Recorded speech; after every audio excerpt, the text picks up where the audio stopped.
querido pueblo dominicano.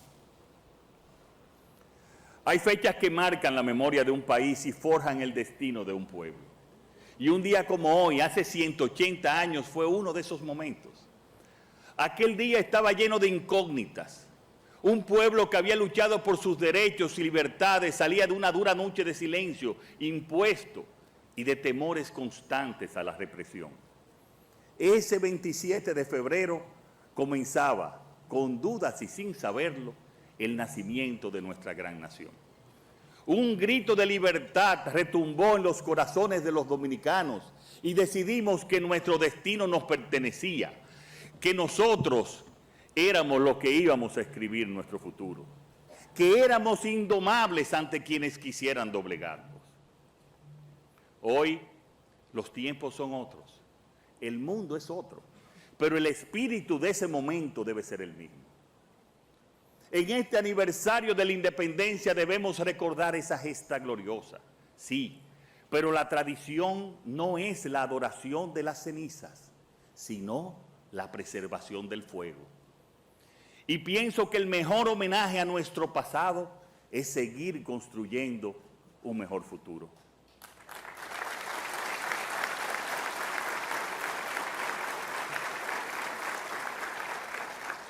Cuando los héroes trinitarios proclamaron al mundo la independencia de nuestra nación, nos dictaron también un compromiso que debía perdurar en el tiempo. Mantener la llama encendida de su obra y perfeccionarla. Ese es nuestro deber.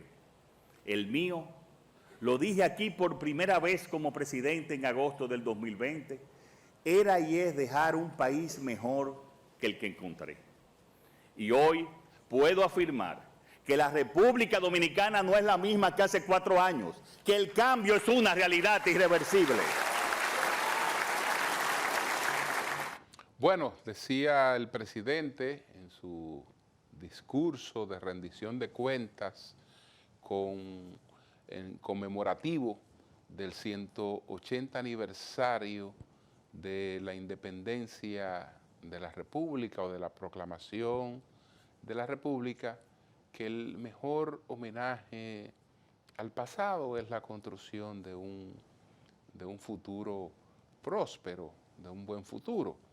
En eso tienes razón y esa es una de las partes de su discurso que realmente más me gustó. Es un discurso de rendición de cuentas. A propósito de la gesta, yo he seguido insistiendo que tenemos que enseñarla como fue, que tenemos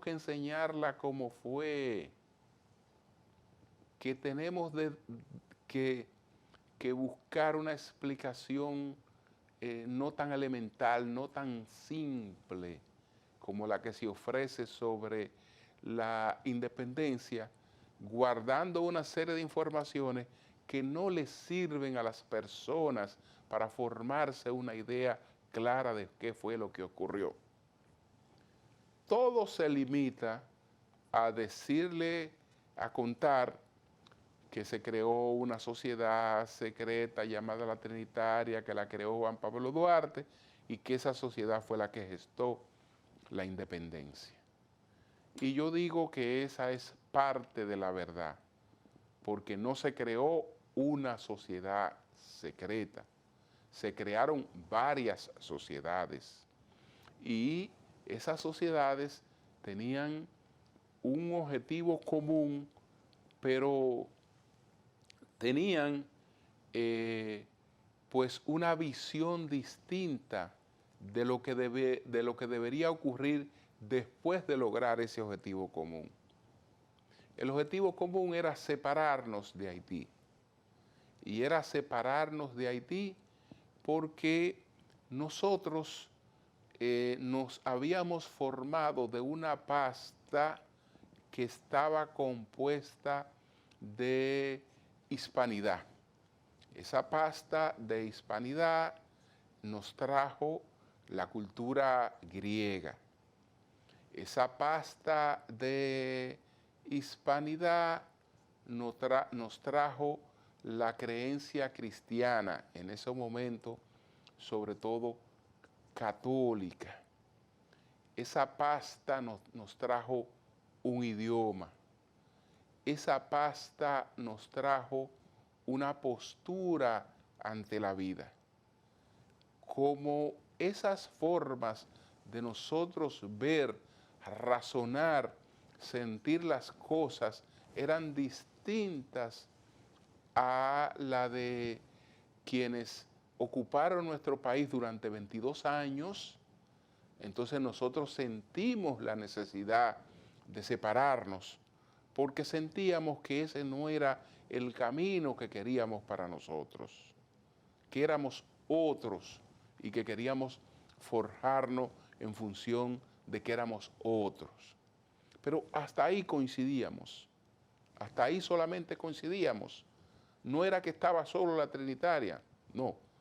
Estaba un grupo que era pro-español y se reunía y articulaba y conspiraba y organizaba para tratar de lograr la separación, pero con una afiliación hacia España. Había otro grupo que buscaba la separación, pero quería un entendimiento con Inglaterra. Y había otro grupo que lo quería con Francia, el de los llamados afrancesados, y entonces estaba el grupo de los trinitarios que abogaba por una independencia pura y simple. En definitiva, el de los trinitarios se articuló con los otros y se logró la independencia, se logró la separación. Y de ese acontecimiento es que estamos conmemorando el 180 aniversario. La independencia, desde luego, siempre será un hecho condicionado, como todo en la vida. Nada es absoluto. No hay país, y menos un país que no es una potencia, que sea totalmente libre e independiente. Decir eso es un eufemismo. Nosotros, después que dejamos de ser colonia española, entonces cuando la presencia española, la presencia europea fue sustituida por la emergencia de los Estados Unidos y el desarrollo del imperio estadounidense, entonces pasamos a estar y hemos vivido siempre bajo la influencia y la dependencia de Estados Unidos. Bajo la dependencia de Estados Unidos, económica, en gran medida, política, en cierta medida cultural, etcétera, etcétera. Entonces, señores, vamos a hacer una pausa. A regreso, ¿cuáles fueron los 10 temas más importantes de esta semana? Adelante.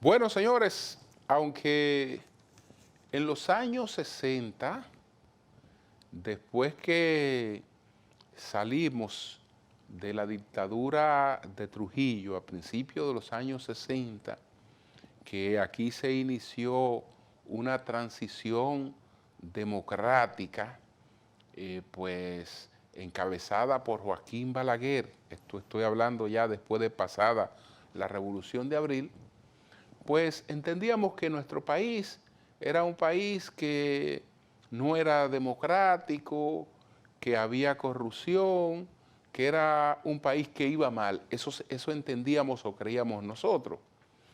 Y envidiábamos un país que había hecho una revolución socialista. Ese país se llamaba Cuba. Entonces, nosotros queríamos que aquí ocurriera lo mismo que en Cuba. Señores, de lo que nos libramos.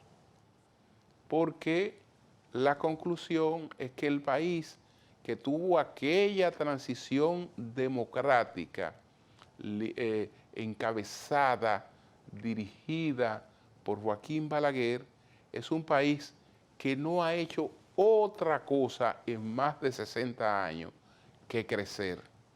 Ese país no ha hecho otra cosa más que crecer y hoy es una de las 7ª economías de mayor crecimiento en el mundo. Esa es la economía dominicana. En contraste, señores, fíjense en esto. Fíjense en esto. Este contraste que tenemos aquí.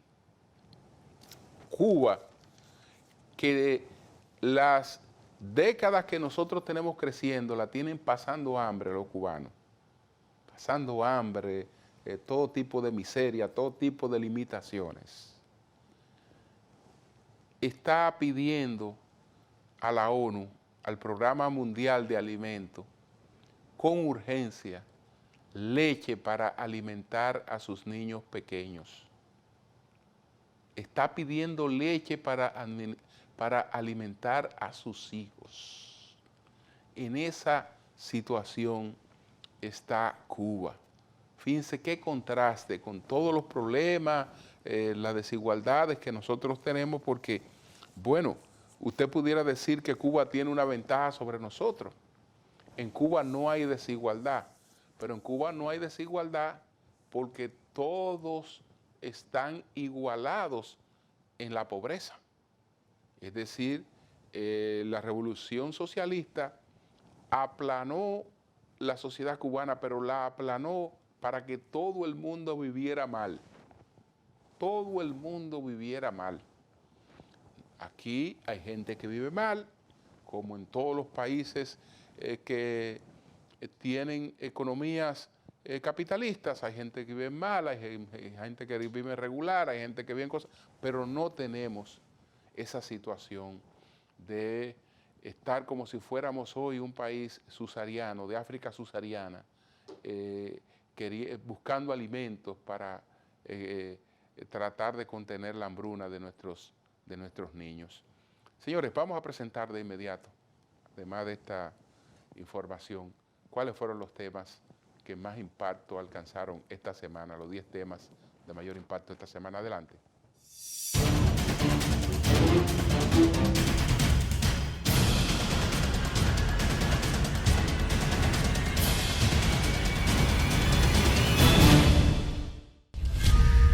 El presidente de la República, Luis Abinader, hizo su cuarta y última rendición de cuentas de su periodo gubernamental 2020-2024, exaltando los éxitos que afirma ha logrado a lo largo de estos casi 4 años, pero también anunciando nuevas obras que en algunos casos entrarían como pendientes para un nuevo periodo gubernamental: crecimiento económico, grandes infraestructuras viales y eléctricas, reforma policial, récords en vivienda e incluso un avión nacional fueron parte de las realizaciones que destacó el mandatario durante su alocución ante la Asamblea Nacional, que el 27 de febrero también festejaba el 180 aniversario de la independencia nacional.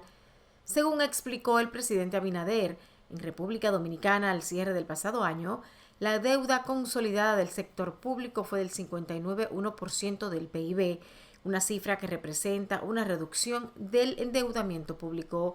Abinader, en su último discurso de rendición de cuentas, indicó que como resultado del buen manejo de la economía, en un hecho único en la región, a finales de 2022, Standard & Poor's elevó la calificación de riesgos del país desde BB- hasta BB, mientras que este año Moody's subió la calificación crediticia del país de Ba3 estable a Ba3 positiva, y Fitch Ratings mejoró la perspectiva del país desde BB- estable a BB positiva. Cuando asumimos el gobierno en agosto de 2020, este indicador era del 61%, es decir, la deuda en términos porcentuales del PIB se ha reducido en un 2% en un contexto internacional en que, debido a la pandemia y la guerra entre Rusia y Ucrania, la mayoría de los países han aumentado su deuda, declaró el mandatario. Abinader recalcó que la economía creció un promedio anual de 6,43% del 2021 al 2023 y que el año pasado, aun siendo difícil para la economía mundial, cerramos con un crecimiento del 2,4%, siendo en este momento la nuestra una de las economías más dinámicas de la región. Uno de los aspectos centrales de la gestión ha sido la reforma policial, la que dijo saldrá adelante cueste lo que cueste y me cueste lo que me cueste. Como parte de los logros allí obtenidos, dijo que más de 3.000 policías en servicio en todo el país han sido capacitados en cursos de derechos humanos y convivencia ciudadana. Más allá de la reforma, el mandatario subrayó las cifras en materia de lucha contra el crimen, destacando que la tasa de homicidios por cada 100.000 habitantes fue en 2023 de 11.5%, que representa un descenso de 1.7% en comparación con el año 2022. En materia de narcotráfico, dijo que entre 2020 y 2023 decomisaron 21.5 toneladas en operaciones de microtráfico y 103.6 toneladas en narcotráfico a mayor escala. En el ámbito de la salud, Abinader señaló que se han inaugurado 45 hospitales reconstruidos, ampliados y equipados con una inversión de unos 4.000 millones de pesos. Además, habilitaron 583 centros de atención primaria remozados y nuevos. Del sector educativo, las cifras aportadas apuntan a 320.000 estudiantes de los niveles inicial, primaria y secundaria que han regresado a la escuela luego de la pandemia del COVID-19. También dijo que se han adicionado 121 nuevos planteles escolares, 89 de ellos entregados el año pasado y que tienen una inversión de 10.000 millones de pesos. El jefe de Estado dijo que a través de su programa de ayuda social Supérate se han fortalecido y ampliado los subsidios sociales. 1.511.000 familias están recibiendo el subsidio Aliméntate con un monto de 1.650 pesos mensuales. El mandatario recordó que en sus casi 4 años de gestión el gobierno ha invertido más de 29.000 millones de pesos en planes de construcción y mejoras de viviendas a nivel nacional. Además, solo a través del programa Dominicana se reconstruye, ha intervenido 51.458 viviendas. Destacó asimismo los 84.000 títulos de propiedad entregados durante su gestión, beneficiando a más de 336.000 personas. Los partidos de la Liberación Dominicana PLD, Fuerza del Pueblo y el Revolucionario Dominicano PRD criticaron duramente el discurso de rendición de cuentas pronunciado por el presidente de la República, Luis Abinader, con la notoria ausencia de la bancada opositora en el Congreso. El candidato presidencial del partido Fuerza del Pueblo, Leonel Fernández, sostuvo que a pesar de las afirmaciones de reducción de la pobreza, la realidad muestra que una gran parte de la población aún enfrenta dificultades significativas para cubrir sus necesidades básicas, incluyendo la alimentación. El expresidente aseguró que el ingreso de los dominicanos no le está ni para cubrir el 70% de la canasta básica familiar y producto de eso se endeudan para comer o, peor aún, tienen que saltarse 1 o 2 comidas. Le pedimos al mandatario que deje las fábulas, que hable menos y haga más por todos los dominicanos, reclamó Fernández. De su lado, Francisco Domínguez Brito, miembro del Comité Político del Partido de la Liberación Dominicana, opinó que el presidente Abinader ha vuelto a mentir a la nación. Recordó que hace un tiempo el mandatario prometió reducir los precios de los productos de primera necesidad en más de un 30% y, sin embargo, lo que ha habido es un aumento considerable, por lo que las familias pobres ya no pueden comer 3 veces al día. De igual forma, el candidato presidencial del PRD, Miguel Vargas, criticó el discurso del mandatario por no presentar el verdadero escenario de la República Dominicana, afirmando que la demagogia y falsas estadísticas caracterizaron la rendición de cuentas del gobernante. El contenido del discurso está totalmente divorciado de la realidad que vive la gente, sostuvo Vargas. La nación enfrenta un franco retroceso y no se puede negar el deterioro de los servicios públicos, de calidad de vida y de la institucionalidad democrática en la nación. En tanto, el Partido Reformista Social Cristiano hizo una valoración positiva del discurso de rendición de cuentas del presidente ante la Asamblea Nacional porque, según explicaron, demostró que en su gestión se ha realizado un gran trabajo en beneficio de todos los dominicanos, fruto de la transparencia, honestidad y el esfuerzo que viene desplegando desde el primer día que asumió el poder. Agotado el plazo otorgado por la Junta Central Electoral para la inscripción de las alianzas, con miras a las elecciones presidenciales y congresuales del 19 de mayo próximo, los 3 principales partidos mayoritarios de la oposición política dominicana sellaron el pasado martes sus pactos de alianza ante el organismo. Confirmaron que se presentarán con candidaturas presidenciales individuales para los comicios. La Fuerza del Pueblo depositó a su postulante presidencial Leonel Fernández El Partido de la Liberación Dominicana PLD, Abel Martínez, y el Partido Revolucionario PRD mantiene a Miguel Vargas. Sin embargo, estas tres organizaciones que integran la Alianza Rescate RD firmaron múltiples acuerdos de senadurías y diputaciones.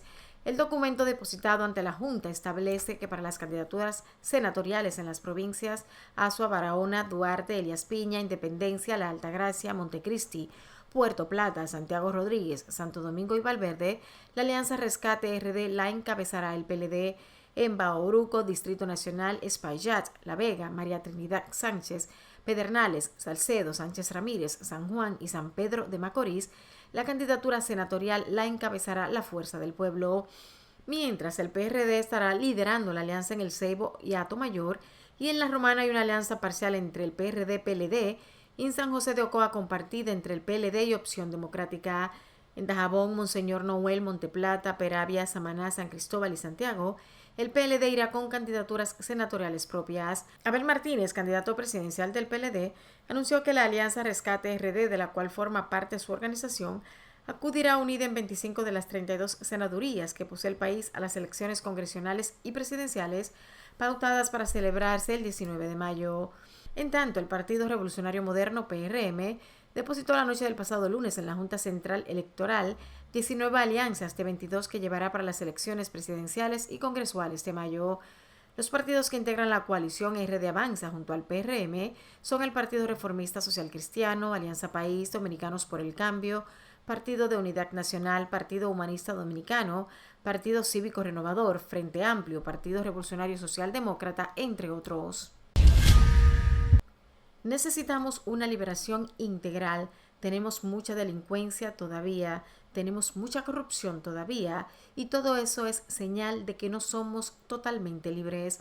Así se expresó el arzobispo metropolitano de Santo Domingo, Monseñor Francisco Osoria, su crítica durante la homilía del Te Deum en la Catedral Primada de América por motivo del 180 aniversario de la independencia nacional. El religioso dijo que hay que seguir trabajando por la liberación de esos y otros males que afectan a la sociedad dominicana. Osoria explicó que la liberación integral debe ser de cuerpo, alma y espíritu.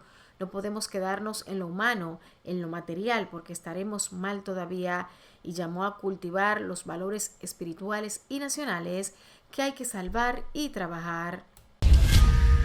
Berkis Paulino, madre de la asistente legislativa Adilka Félix, quien falleció por un infarto tras un parto prematuro, exigió al presidente Luis Abinader retomar la aprobación de las 3 causales en el Código Penal.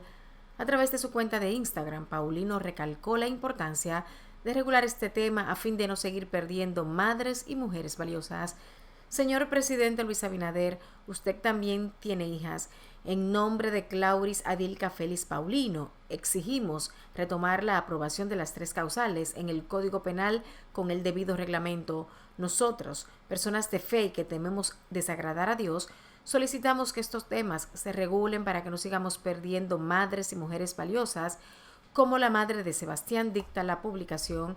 Adilka Félix, una joven economista de 33 años de edad, quien se desempeñaba como asistente legislativa del senador Iván Lorenzo, murió a causa de un infarto tras enfrentar complicaciones luego de un parto prematuro ocurrido hace aproximadamente 15 días. El Ministerio Público imputó a Joaquín Hidalgo Marte y Alex Cruz Díaz, alias Chucky, de la comisión de los delitos de actos de tortura y barbarie, violación sexual, homicidio, robo y asociación de malhechores en contra de su compañera de trabajo Paula Santana Escalante, quien fue hallada sin vida con signos de violencia en una alcantarilla cerca de la empresa donde laboraba. El cuerpo de Paula Santana fue encontrado el pasado 21 de febrero en una alcantarilla ubicada en las instalaciones de la empresa para la que laboraba, Integer Holdings Corp., en la zona franca Las Américas, en Santo Domingo Este. Según el informe de la Policía Nacional, la joven de 23 años fue estrangulada y violada por sus verdugos, quienes aprovecharon que había salido al baño. La captura de los supuestos homicidas, según la institución, se produjo tras un proceso investigativo que conllevó entrevistas, levantamiento de videos de cámaras y de evidencias en la escena del hecho.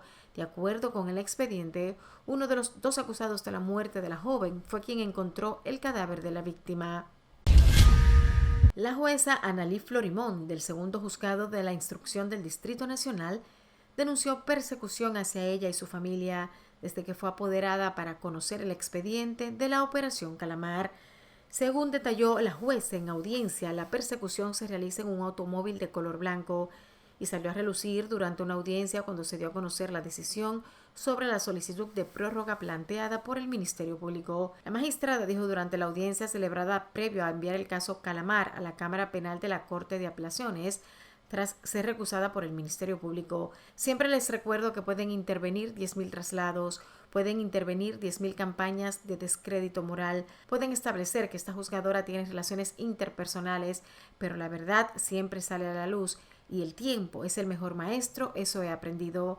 La magistrada en estrado sostuvo: siempre es bueno callar, hacer silencio y demostrarlo siempre de que el proceso va a ser un poco sensible, porque al final y al cabo muchas personas se olvidan que las funciones, los puestos son tan profesionales en la vida y a veces el poder parece que les da amnesia a las personas y cuando lo tiene parece que nunca lo van a perder o que siempre son eternos y que nunca lo van a despedir de esa función. Se recuerda que en el expediente Calamar, el Ministerio Público imputa a los exministros José Ramón Peralta, Donald Guerrero, Gonzalo Castillo y otras personas de supuestamente sustraer más de 19.000 millones de pesos al Estado en pagos irregulares por expropiaciones de terrenos declarados de utilidad pública y en sobornos para la campaña política del 2020. El director general del Nuevo Diario, Percio Maldonado, expresó formal disculpa al país por la preocupación y revuelo causados el pasado lunes, luego de que el periódico difundiera imágenes de la simulación de un asalto a varios comunicadores en plena transmisión del canal rodante satelital como parte de la promoción de una película que recrea una historia real sobre el asalto a una sucursal del Banco del Progreso perpetrado en el año 1993. Tras ofrecer sus disculpas, Maldonado dijo lamentar este hecho que afirma contraviene la política informativa y editorial del Nuevo Diario, la que siempre ha estado apegada a la verdad. Lamento las perturbaciones que ha generado este hecho para la imagen del país y de la seguridad ciudadana, al tiempo de asegurar que jamás algo así volverá a ocurrir, manifestó el ejecutivo periodístico.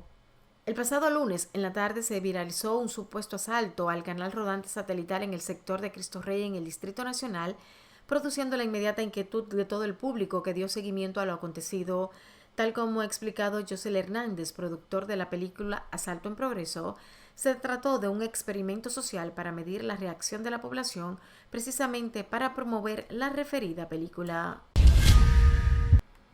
El presidente brasileño Luis Inácio Lula da Silva pidió actuar con rapidez en Haití durante su participación en la cumbre de la Comunidad del Caribe CARICOM, donde se anunciaron acuerdos políticos en relación a ese país asolado por la violencia.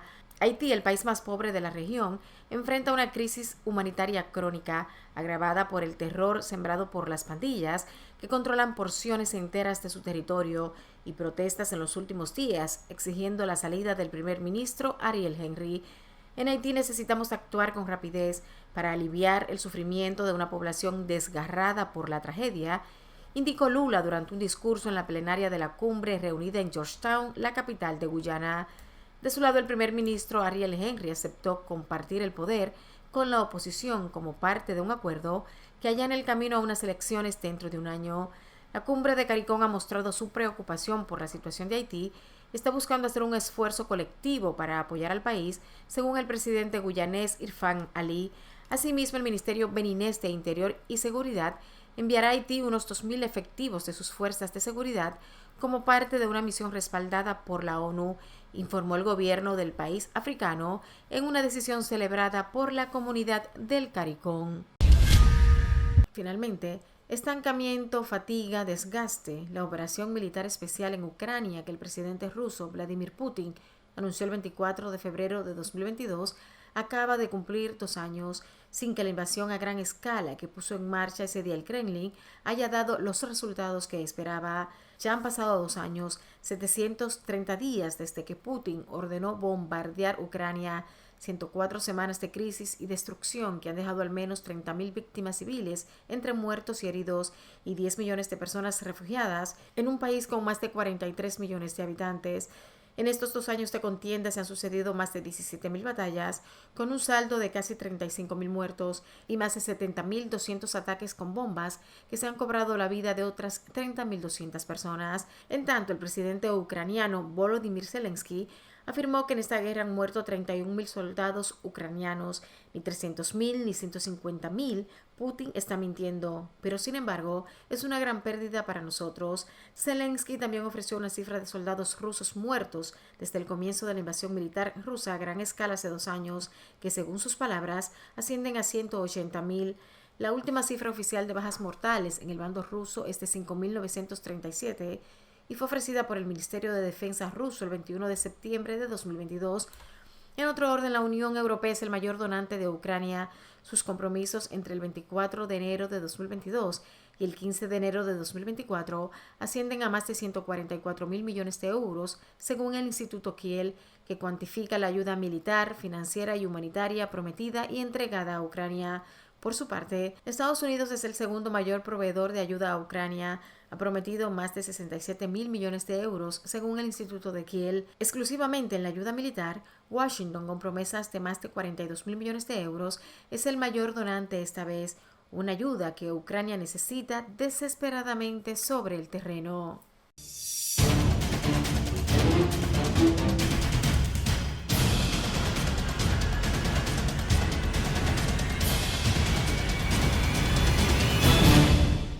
Una pausa, retornamos en breve.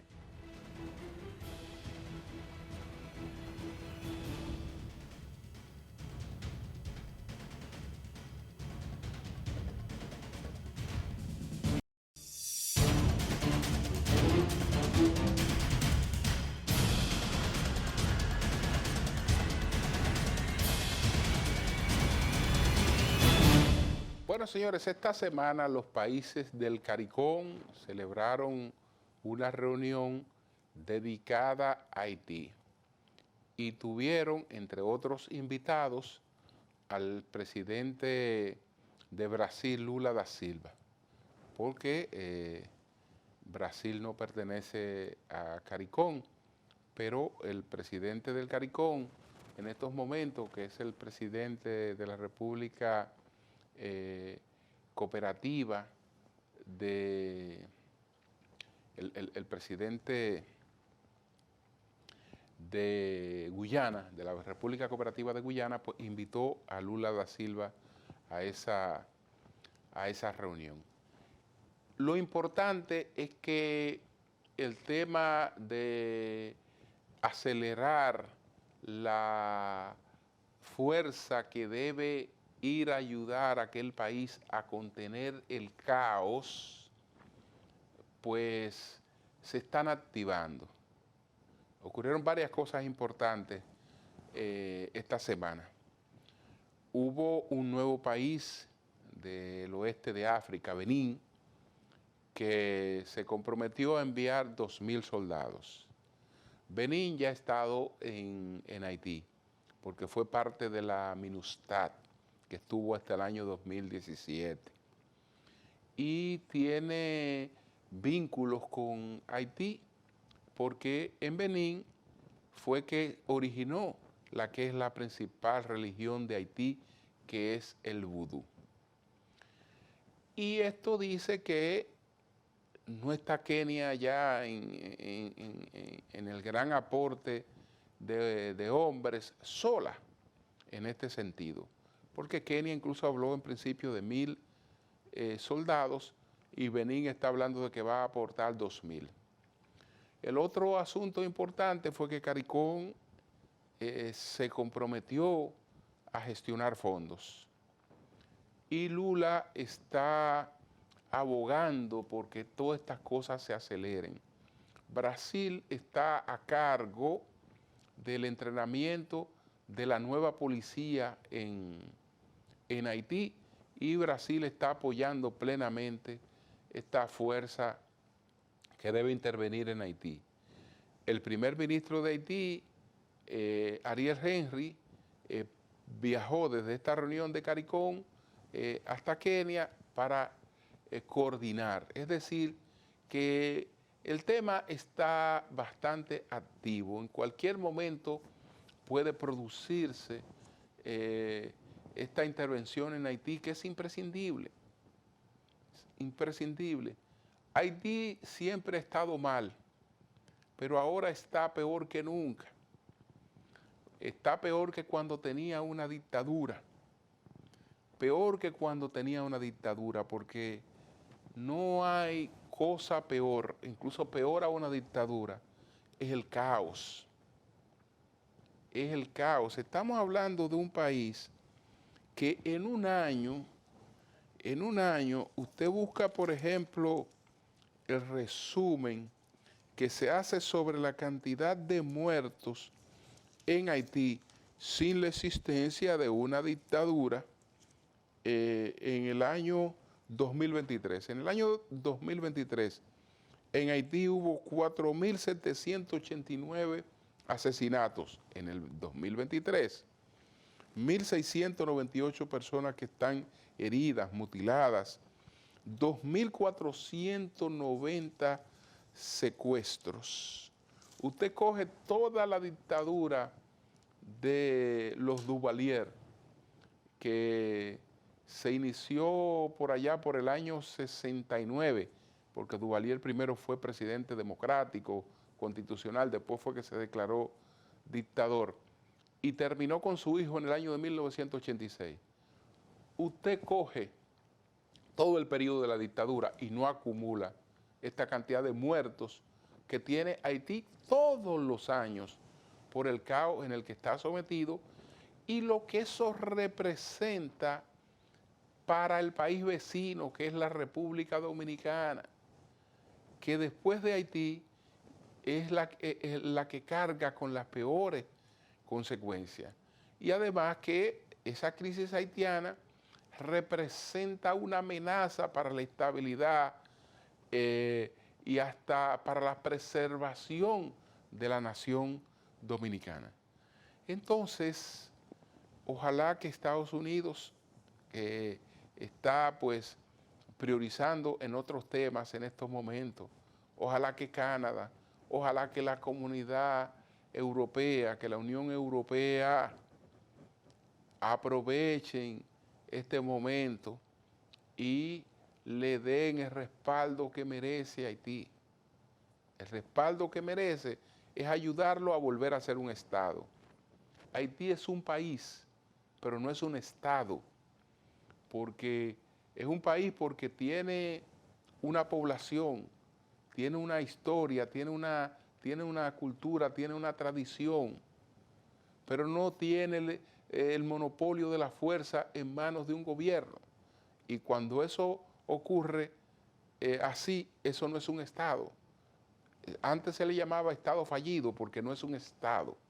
Entonces necesitamos que Haití realmente vuelva a ser un Estado, porque siendo un Estado es que hay oportunidad de desarrollar una economía y de organizar las cosas para que ese país pueda por fin levantarse y reivindicar su pasado, reivindicar su historia. Hacemos una pausa, retornamos en breve.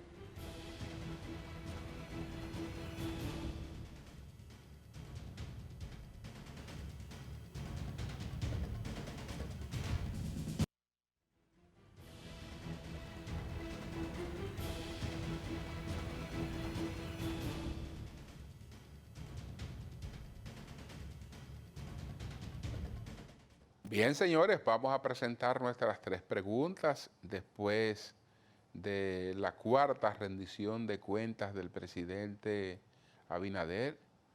¿Cuáles son los puntos luminosos del gobierno del presidente Abinader? ¿Cuáles son, digamos, las críticas a esos años de gobierno del presidente Abinader, entre otras preguntas? Y si comparamos esas administraciones con las 2 últimas, la de Leonel Fernández y la de Danilo Medina, ¿cómo queda parada la administración del presidente Abinader? Las 3 preguntas, nuestro equipo se la formuló a la politóloga Rosario Espinal. Adelante.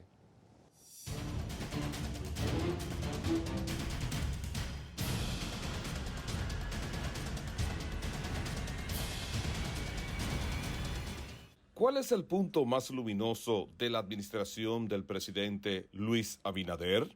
De acuerdo a cómo reflejó el presidente en su discurso de rendición de cuentas, la estabilidad macroeconómica es fundamental para el país, el que a pesar de la pandemia, después de la pandemia, se haya mantenido una estabilidad económica es sumamente importante. El presidente dedicó una buena parte de su discurso del 27 de febrero para resaltar esos aspectos. ¿Cuál ha sido el tema más crítico de su gestión?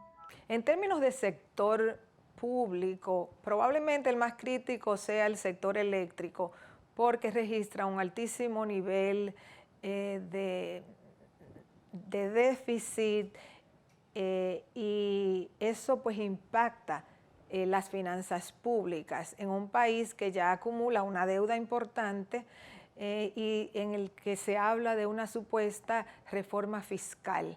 Entonces sería muy difícil hacer reforma fiscal cuando el sector eléctrico está registrando un alto déficit y deficiencias en el suministro de energía. En cuanto a su capacidad de ejecución y eficiencia, ¿es igual, mejor o inferior a sus antecesores Leonel Fernández y Danilo Medina? Bueno, es muy difícil comparar las gestiones de tres gobiernos así de manera sencilla, porque son muchos aspectos de la administración pública. Y yo pienso que en el discurso lo que me sorprendió, no me sorprendió, pero diría me llamó la atención, es que cualquiera de esos tres presidentes hubiera pronunciado un discurso similar. El gobierno de Abinader sí enfrenta un desafío importante para aumentar los niveles de eficiencia de la administración pública. Fue una promesa. O sea, toda la promesa anticorrupción implica mejorar la eficiencia. Si tú reduces los niveles de corrupción, se espera que el gobierno mejore los niveles de eficiencia, porque hay una relación entre ambos. Entonces, esperemos que si el gobierno logra controlar el problema de la corrupción, pues ya con el tiempo se vea una diferencia, se vea un gobierno más eficiente. Creo que hay que darle más tiempo al gobierno. Todavía no ha terminado su primer periodo, los otros presidentes gobernaron mucho más tiempo. Entonces hay que dar tiempo para realmente ver cuáles son las características del gobierno del PRM, porque en este primer periodo la primera parte era la pandemia y luego ha sido como la recuperación después de la pandemia. Yo pienso que si el gobierno es reelecto, ya en un segundo mandato será más fácil caracterizar los perfiles, las características, los niveles de avance, en qué sector se ha avanzado, en qué sector no.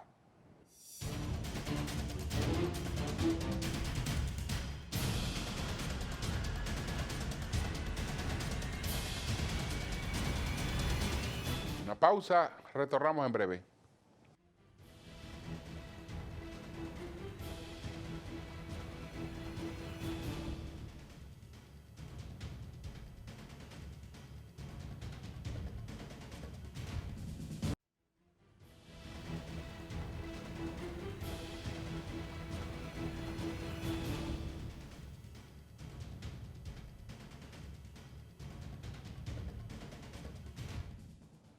Bueno, señores, esta semana se presentaron los resultados de la encuesta RD Elige, que se levantó entre el 20 y el 26 de febrero, es decir, inmediatamente después de las elecciones municipales, fueron el día 18 de febrero. Esta encuesta se levantó entre el 20 y el 26 de febrero. Empezó a hacerse 2 días después de las elecciones municipales. Sus resultados coinciden con otras mediciones, pero no son, digamos, tan halagüeños en el sentido de que las otras mediciones hablan de un presidente con posibilidad de ganar en primera vuelta sobre un 60%. Esta encuesta dice que si las elecciones fueran hoy, el presidente tendría un 52%, gana en primera vuelta. Leonel anda por un 29%, Abel un 13 y tanto.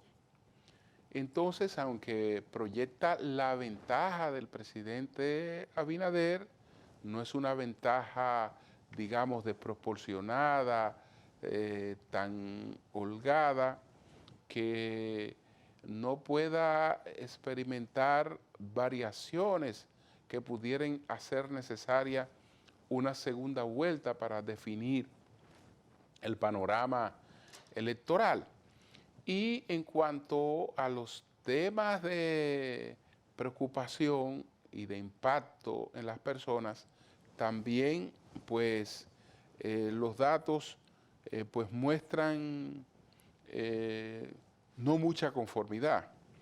Por ejemplo, una de las cosas que el gobierno ha reivindicado ha sido la disminución de la pobreza monetaria. Entonces se le preguntó a los más de 4.000 personas que fueron entrevistadas para estas muestras sobre la reducción de la pobreza monetaria.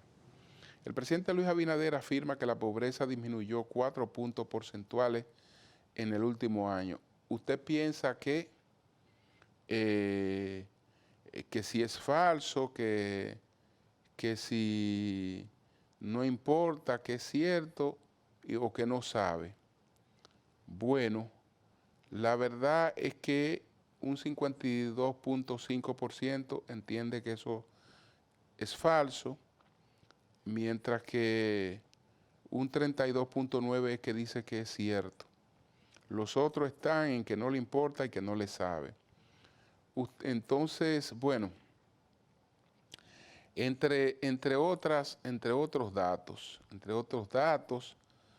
¿cuál considera que es el principal problema del país? El principal problema del país es el alto costo de la vida con 21.3%, la violencia con 9.9%, la corrupción con 9.6%, la inseguridad con 9.5%, la crisis económica con 9.1%, los bajos salarios 7.8%, el desempleo 7%, la pobreza 7%, es decir, la educación 5.2%, entre otros temas. Entonces, cuando estos problemas agregados suman que los problemas económicos son un 45.2%, los problemas de seguridad un 20.7%, los otros problemas sociales 20.6% y la corrupción 9.6%.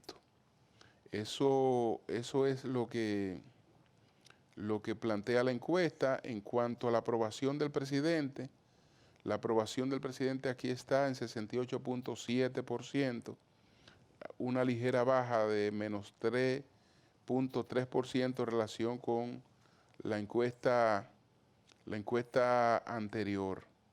Entonces, ya vamos a la cuestión de los aspirantes presidenciales. Si hoy fueran las elecciones a presidente de la República, ¿cuál acción votaría? 52.3% el presidente Abinader, 29.3% Leonel Fernández, 13.4% Abel Martínez.